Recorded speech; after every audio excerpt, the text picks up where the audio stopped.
Hey everybody, today I want to take a look at my script for the TitanTwo, deadzone, anti-deadzone, and curve manipulation. I've already gone over it a little bit in my anti-deadzone explanation and demonstration video, but I want to look specifically at the code for it. If you're a programmer or decent at math, a lot of this stuff will seem trivial, but for those that aren't, hopefully it'll be a little more informative. I won't be going super in depth with a lot of it, but I will try to explain some of the logic that went into it and how some things work. And hopefully that's interesting. So this is it right here. I have a lot of comments, and the user ME or Don't At Me in the GTuner forums really helped in a few significant ways making this script, so we'll come across them when we come across them. So these are the options available to you. So deadzone, anti-circular-deadzone, anti-square-deadzone, and so on. So the diagonal scale options are new compared to the previous video, but most of everything else is the same.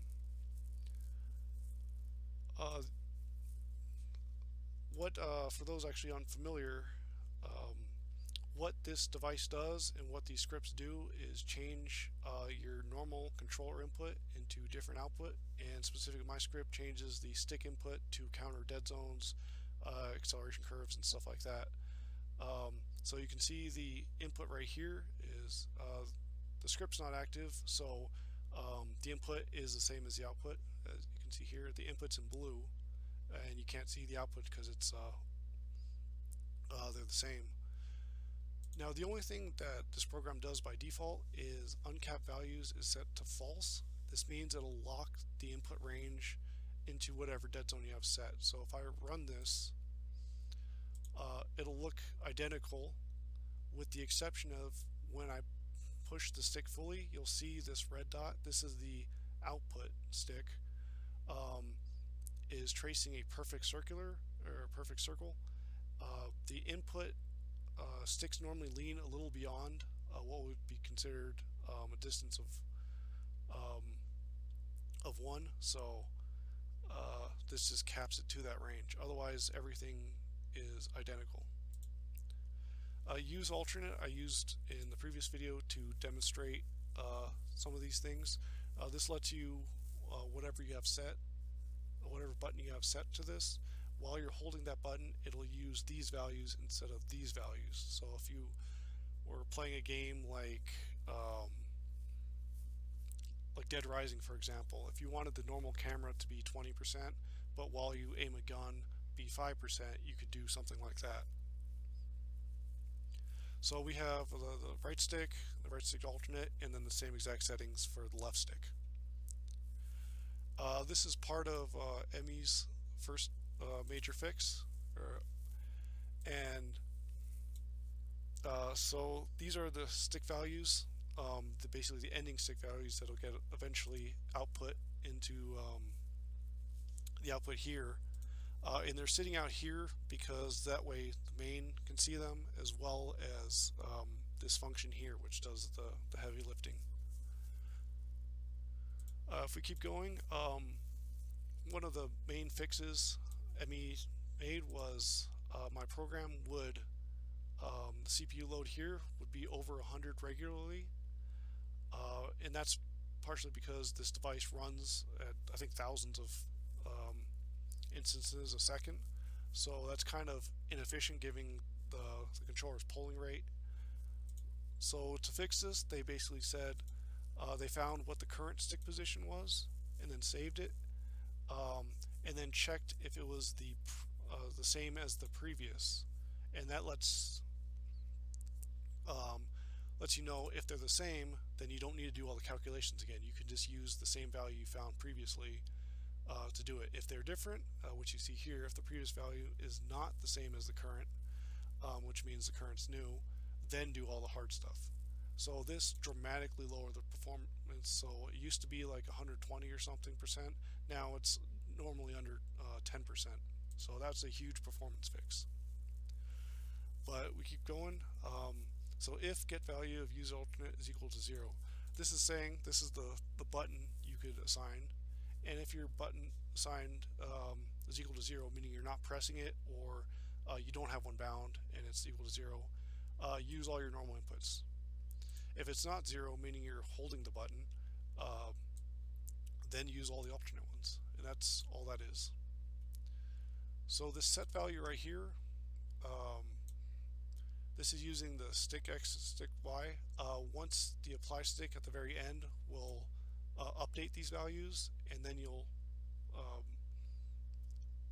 apply them, set value to the output sticks, and that'll be what these values do, or these values change to. So this is all for the right stick, and this is all for the left stick.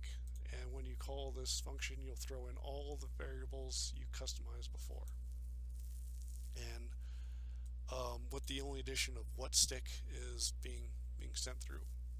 So here we are inside the actual function. So we define these two variables, and we find what stick is being called. So if the left stick is being called, then we'll use this one. The one is the right stick, and if it's not the right stick, it has to be the left stick. The value range right here is -100 to 100. That's what this this device uses. But I want to work in 0 and 1, so -1 to 1. So I just divide by 100, and that lets me do it. Now these axial values. What's interesting about this is this code right here is very similar, pretty much identical to creating a square dead zone. So I say, like, if the stick is greater than the AxialRestrict, and what this is meant to do is say if it's within some region, like right here. So if I move the stick here, it'll just say, actually no, it's going to output to 0. And then if it's under that, if it's over that, it's going to scale it so that let's say it's 25, which is this line right here. If I'm over 25, it's going to rescale it so it's actually going to output to 0 and then granularly change to 1. You'll see that more when I do the examples, but this is pretty much exactly how you'd set up a square dead zone, with the exception that this is only for the angle. It does not change the distance in general, or the magnitude of the stick.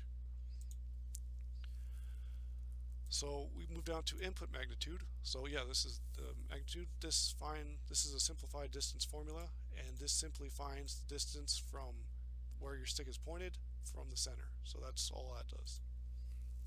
Output magnitude, just defining it, not using it yet. The angle.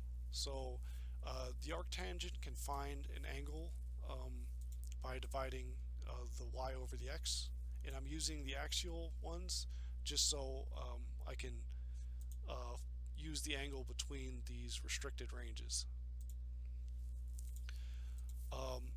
Now the arctangent gives a value between basically this range, so it gives you the angle either positive or negative of 0 to pi over 2. However, when I do the absolute value, I restrict it to just this range, so I just have to deal with the positive values. And I change from radians to degrees because they're easier to work with. So instead of 0 to pi over 2, it's 0 to 90 degrees. And this line right here is if x is 0, you'd expect x is 0 and y is something. That means you're moving perfectly up or perfectly down, so that's 90 degrees. However, you can't divide by 0.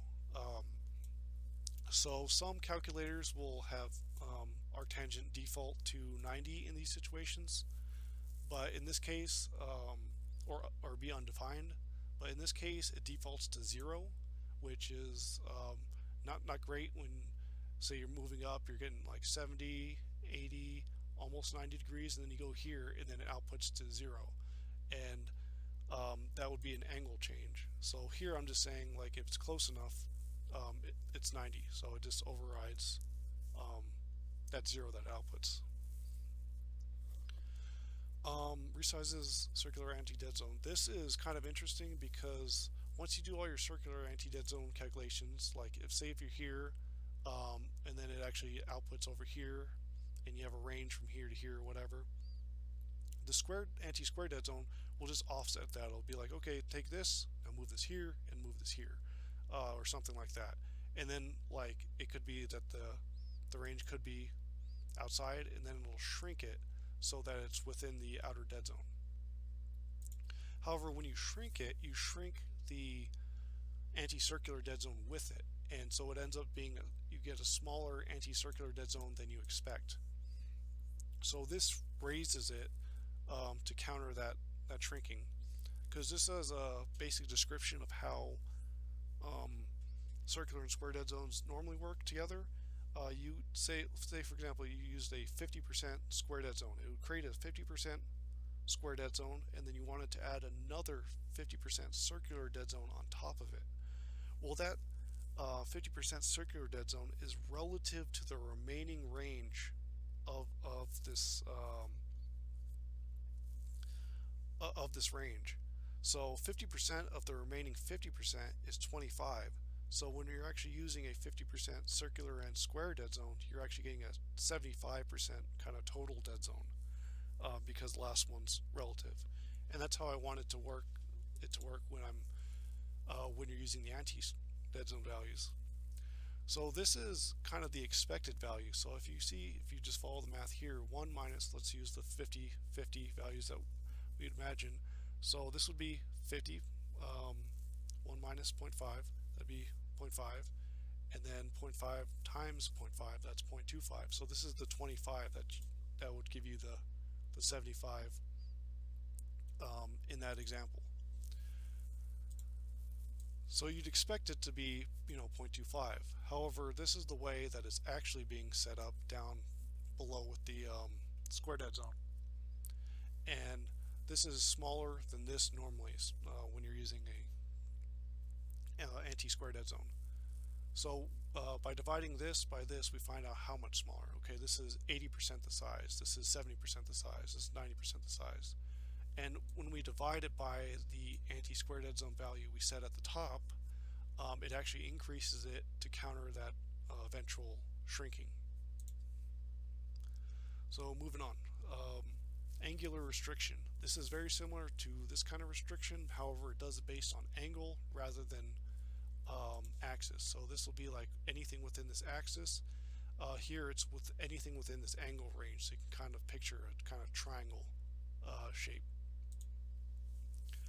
And these two ones basically just say that if you're within the restricted diagonal range you have set, so if you say, okay, anything within this range will just output to perfectly straight. Anything within here is just perfectly straight. Anything within here outputs to perfectly this direction. The next line right over here is saying anything remaining in this range gets output to this range. So if you had 70 to 20, that outputs to 90 to 0. And this is a magical formula which I use throughout the rest of the script. This just converts one range to another range very seamlessly. It's simplified here. It'll look different based on what values are being used, but I'll show the general one up on screen. And that's very useful and just kind of copy pasted throughout this the rest of the script. So we have diagonal scale prep. So we create a new variable called diagonal, same as the angle, and if diagonal is greater than 45, again this is the same exact equation that's right here. We just convert the range from if the diagonal is over 45, the angle ranges from 0 to 90. So this means this is from 45 to 90, and this is just saying we're translating that to 0 to 45. And what's useful for that is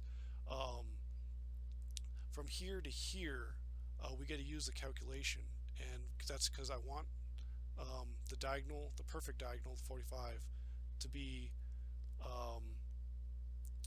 to know when you're there and you to know when you're on an axis line. So this just simplifies that calculation a little bit. Now, angular restriction countering is the exact opposite of this. So instead of, and again, this is the same exact equation that's used here and here, just with different value ranges. And in this case, I say like, okay, for from 0 to 90, instead be 70 to 20 or whatever you have set. So that counters any restricted diagonal movement based on angle. Now in this case, we've actually been working in this quadrant right here. This is the positive quadrant.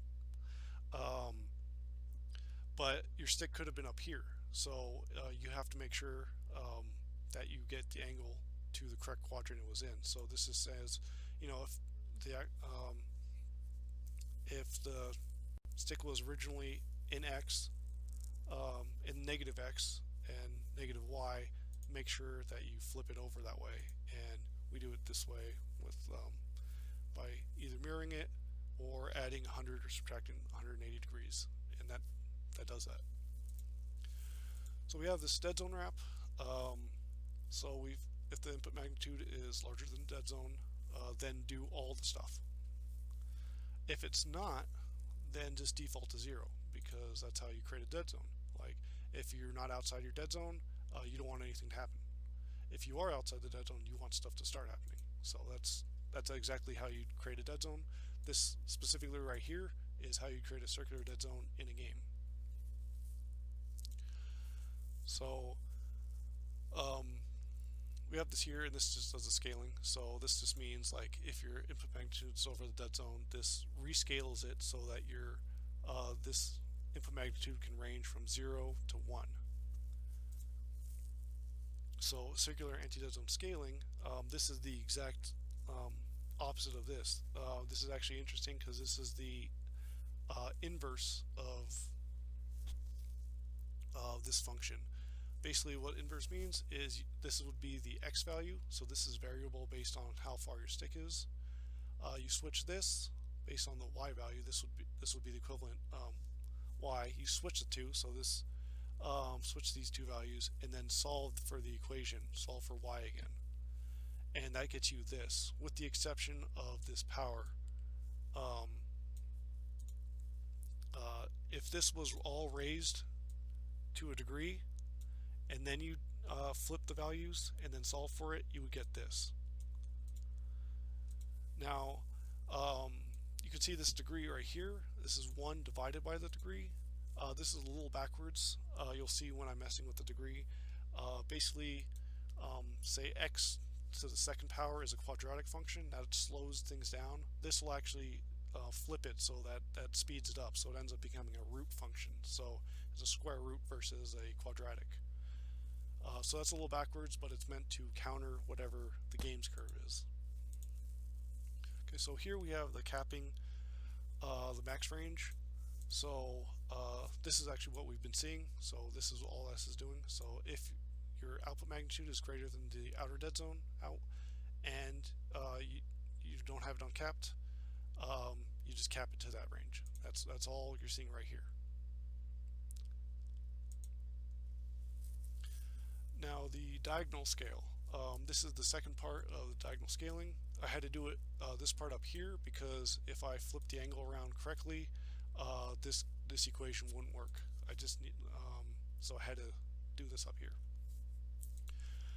Now we create a d-scale value, this diagonal scale, and what this is doing, again, this is the same exact equation that I've been using here, here, and here, just with a different ranges to convert to. And what this is doing is saying that base the minimum scale value and the maximum scale value on how far the stick is pointing. So if it's if you're moving very little, it's going to be more biased towards the minimum value, and if you're pointing it fully, it's going to be the diagonal max scale value, and then it'll smoothly transition in between them. That's all this line is doing. This next one is making it also relative to those diagonals. So this is why I wanted 45 degrees. So like when you're on an axis line, the diagonal scale doesn't matter.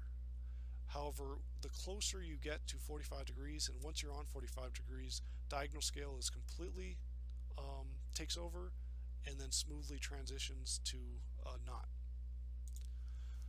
So you'll see that applied once I demonstrate this. But that's all this line does. And again, it's the same exact equation that's used up here, just with different values. Now the output magnitude times descale. So descale can run from whatever you have these values set to 1. So that can range pretty dramatically, as we'll see. Now we're going to output these things. So this cosine and sine actually give you the correct cosine is for the horizontal increments and sine is for the vertical. And with the angle, these give you the correct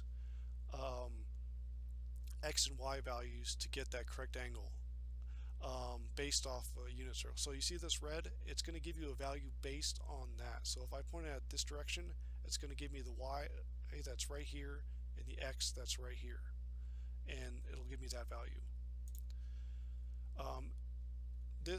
These cosine and sine values only take radians to get the correct result back, so I have to convert back. So degrees to rad happens first, and then the cosine, and then multiplied via the output magnitude. So this is simply angle times the magnitude. So cosine and sine give you the direction you're pointing in, and the output magnitude gives you how far it's going in that direction.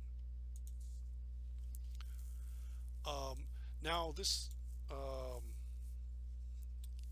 this language or something seems to give incorrect cosine values, I think, and maybe sine values too. Sine seems pretty accurate, but it could be slightly off. So one of the issues I had was that, as you can see, if I'm just rotating around, it's nice and smooth. However, when I initially set this up, I'd slide like this, but then it would teleport back to the axis and then continue on. So there's these little like wobbles. And ME corrected this as well. He knew how far it was off, and this corrects this that issue. If you're going to replicate this code somewhere else, you might make sure that the cosine values register correctly as well as the sine, because you might not need this. And if you are going to use it, make sure to give them credit. So square anti-deadzone scanning, the last significant part, which I've already sort of covered. As you can see, takes whatever these x and y values were, and then just offsets them by the anti-square-deadzone, and then shrinks them to make sure that they're within the outer dead zone. And that's again why we erase this anti-circular dead zone to counter that shrinking. And the last step was if you're we were working in positive values, so we would get like values that were just right here for the x, but the stick could have been pointed over here, so we flip them back around to make sure it gets to the correct position it was originally. And the same thing with the y-axis. Now we're at the output, and we have to remember what stick we're outputting to. So if the stick is a 1, which is the right stick, do all the right stick stuff. If it's not 1, it has to be a left stick, so you do that stuff there. Now, so we have the stick Rx equal to the output X, and we've been working in a range of 0 to 1. So again, this program works in -100 to 100, so we have to make sure we multiply by 100 to get back into that range. So this output X times 100 will go into the stick Rx. What clamp does is say if it's within this range, or if it's outside of this range, it'll default it to this range. So for whatever reason, output X times 100 was to say like 100, but the outer dead zone was 70, it would just cut it and say, okay, it's 70. So regardless of what this is, this will make sure it's within that range. And that's it for this function. So once you apply the stick, it does all that, updates these values, and then it's done. and then it'll eventually go down here and then output, change the output in that way. And then it'll do that for left and right stick, and then once it's finished with the main function, reset, and then just keep looping over and over and over, just like that. So now we can get to some of the examples. So for the dead zone, again, you can see that the input is moving and the output is centered because I haven't moved the stick 30% yet. But as you can see, as I get closer to 30%, then that guy starts moving, and it's scaled so that it eventually catches back up. So as you can see, nothing, and once you move far enough, then something. So this is how you create dead zones. Nice visual demonstration of that. Now for anti-dead zones, that's exactly the opposite. Once you move any amount, it starts out at 30, a distance of 30. So you can see that any movement with the stick input will be a minimum of whatever value you have the anti-circular dead zone, and then it's scaled so that it eventually meets back up at the end. Now anti-SquareDeadzone is exactly the same, but it counters it based on axis. So as you can see, it moves vertically at least 30 in this case, 0.3, 30%, and same with around the both horizontal and vertical axes. So as you can see, it's kind of making a square shape, and this lets you counter square dead zones. To give the example I made before of when they're both 50, we're actually getting about 75. It's a little difficult to see, but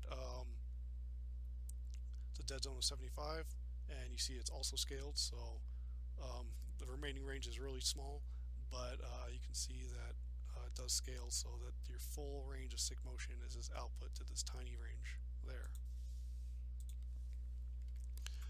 And there are a lot of games with both anti-circular and square dead zones combined, so you'll often want to use both these in combination for that. Now, OuterDeadzoneIn lets you is your input. So if your input reaches 70%, the output will reach 100%. So this is useful if your stick is failing to reach certain degrees for whatever reason, or certain percentages, but still allow you to output fully.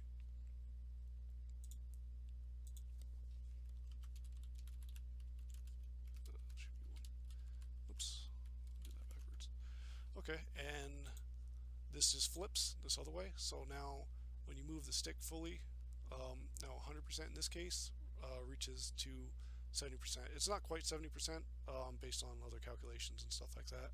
But what this is useful for is avoiding like acceleration ranges in games.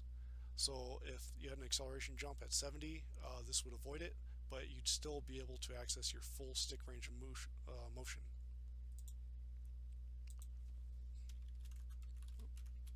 Now the degree, again, I said it was backwards, so if I set 2, which we'd normally expect to be a quadratic, which would slow down the curve, this actually speeds it up. So as you can see, this sort of looks like the anti-circular dead zone, but it can go to 0. And it just speeds up the curve, and again, it scales straight back up so it eventually catches up.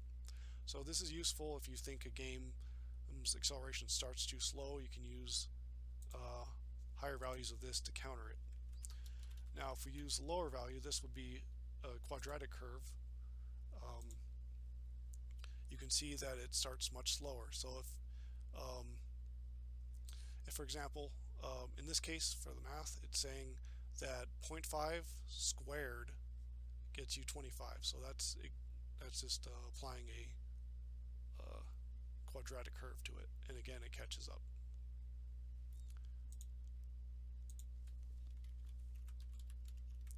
Now, AxialRestrict,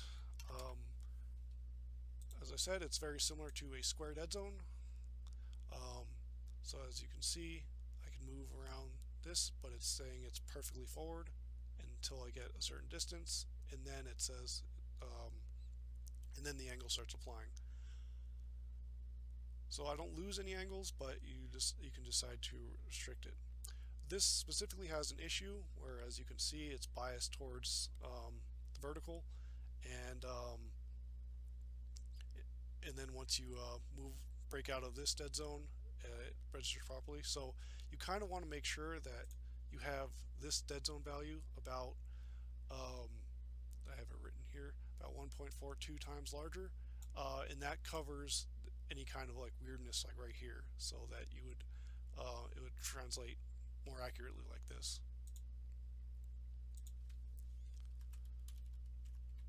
AngularRestrict does very similar, but does so based on angle. So as you can see, looks pretty much the same here. Oh wait, whoops. What did I do wrong? Oh, AxialRestrict can't be 1. That's bad. Yeah. Okay. Yeah, as you can see here, it looks very similar, but the actual range tightens up as if it were kind of like a triangle, since it's just being based on axis, or the angle.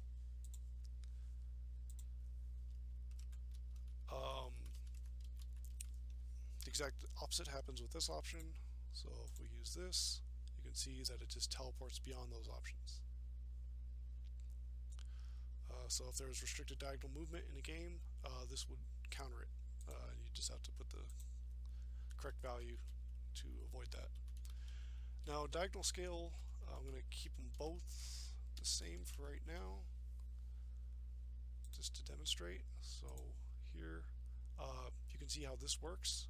So it's the same when you're on an axis line, but as you can see, as closer you get to the perfect diagonal, the more this diagonal scale takes over. So in this case, it's making kind of a clover shape. So when we're here, it's the full 50%. When it's here, it's 100%. And we can use 2 as an extreme opposite example, and you can see this is sort of what the clamping is doing. You can see that it's making sure it's not going to be larger than that. But you can see the diagonal is the same here, but then goes off dramatically. Now to show how they transition from one to the other, there should be 1 actually. Let's 2.5 again, but keep the diagonal scale minimum. So since it's relative to both the angle, you can see here that when I move it in small movements, it looks like it's perfectly matching, but as I get bigger, eventually the max value starts taking over, and you'll see that it's making this clover shape. And if we just flip those, we can see that small values give us that little clover. As we go larger, eventually it looks a little more circular, and once we press fully, it's a perfect circle, since the max is unchanged from normal. So that's how those options work, and hopefully that demonstration clarified a few things based on the descriptions of the code. Now uncap, let's just do uncap true, just to illustrate that. And as we can see, it's no longer locked within there, it's just based on whatever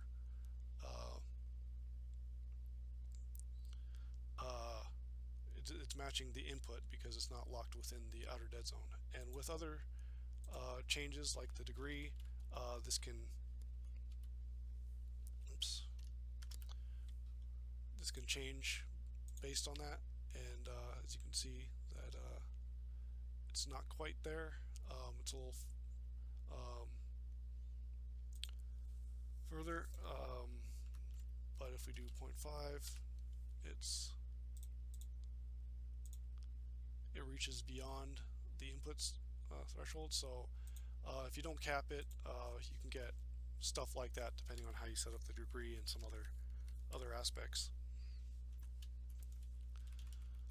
Lastly is the UseAlternate, and I set it to 50. 50 doesn't apply to any button, so that's a good thing to fully disable this.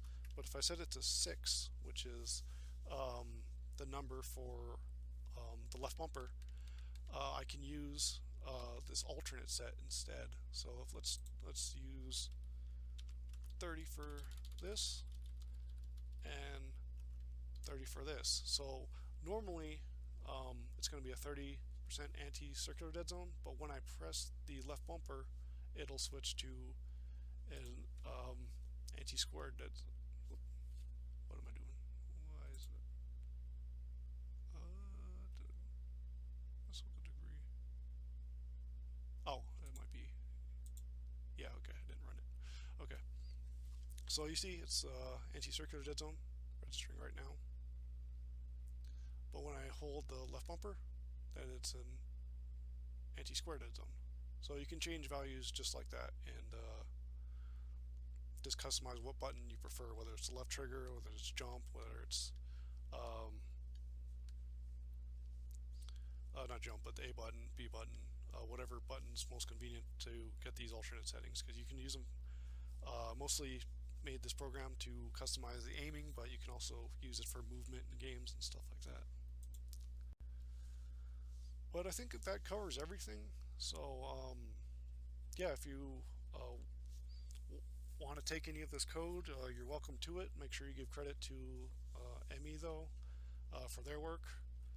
And if you want to apply this to, I don't know, like the Cronus Max, Cronus Zen, Zim, the Duodazno, or the X360C on PC, and you can convert these easily, you're welcome to do that. If you have a TitanTwo and want to use this, it's dead zone, anti-deadzone, and curve manipulation. Otherwise, hopefully this has been entertaining, and yeah, have a good rest of your day.